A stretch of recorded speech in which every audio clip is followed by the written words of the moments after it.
comic coomers. How are we doing on this lovely night? Hopefully you guys are getting your balls drained, unlike me. Okay, I look like Miguel O'Hara at home. Anyways, last night I watched Spider-Man Across the Spiderverse.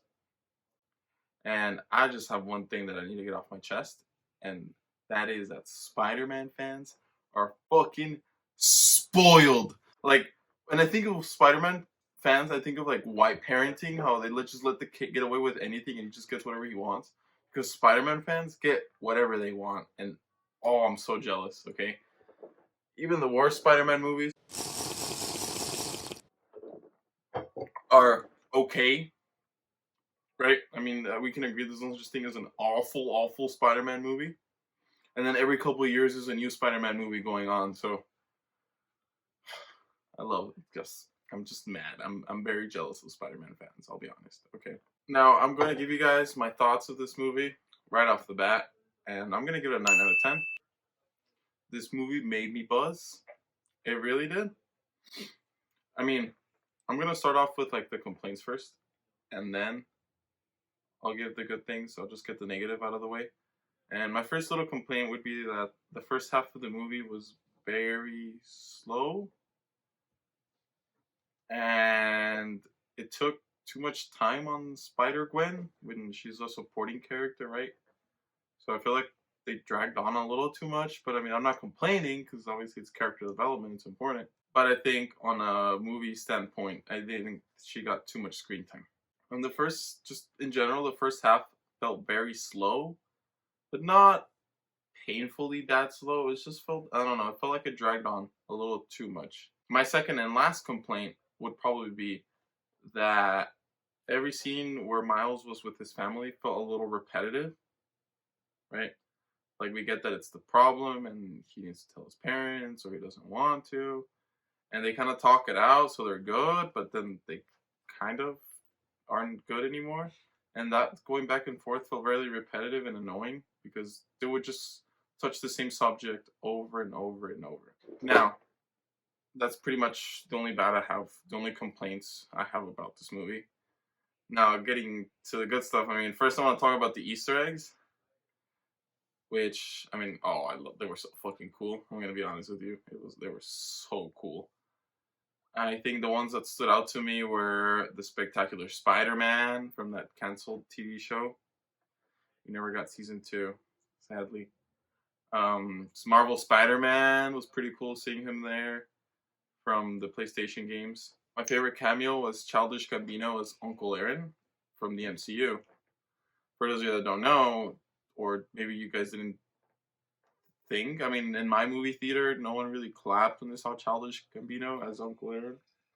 But I mean, I really noticed that that's the same one from Tom Holland's movies, from Spider-Man Homecoming. So I thought that was super cool that he's the same one. I'm pretty sure it's the same one, hopefully. Now, the second half of the movie was perfect.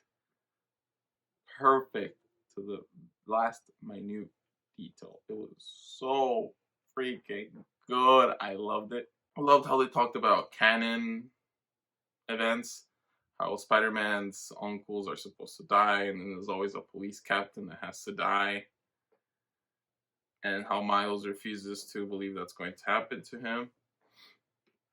That was very interesting. Another thing I really liked was how they explained the concept of the multiverse, which is something that the MCU has been trying to do, but they just can't nail it.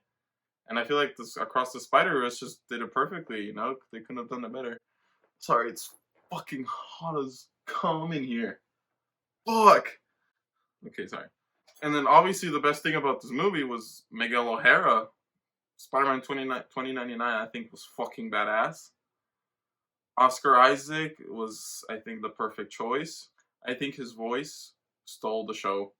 Like, just the way he screamed and was constantly angry. God, that must be, like, painful for the actor to voice that.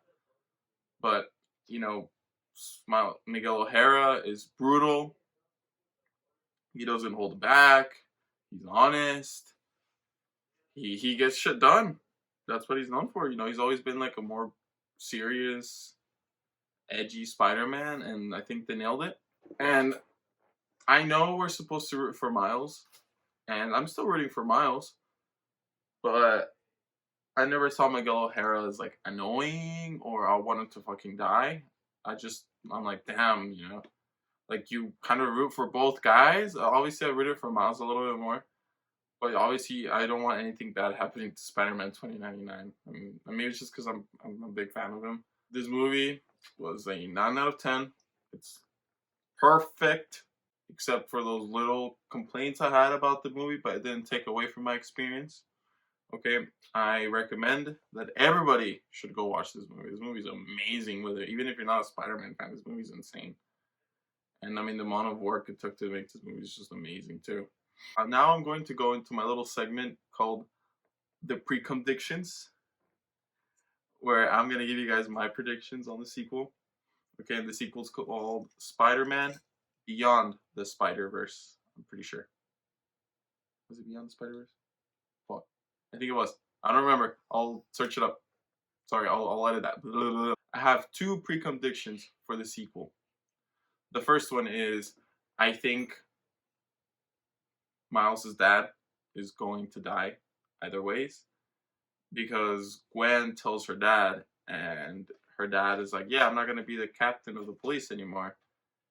So he steps down, and I'm pretty sure that Gwen is going to tell Miles, like, hey, go tell your dad, and your dad won't be the police captain anymore, and he's not going to die anymore. But I'm pretty sure when Miles tells his dad, it's going to backfire on him, and his dad's going to be like, no, I'm still going to be the policeman, so we can do this together. And Miles is going to probably tell his dad, like, no, you're going to die, blah, blah, blah. And Miles' dad is not really going to care. He's going to keep doing his work. And so he's probably still going to die.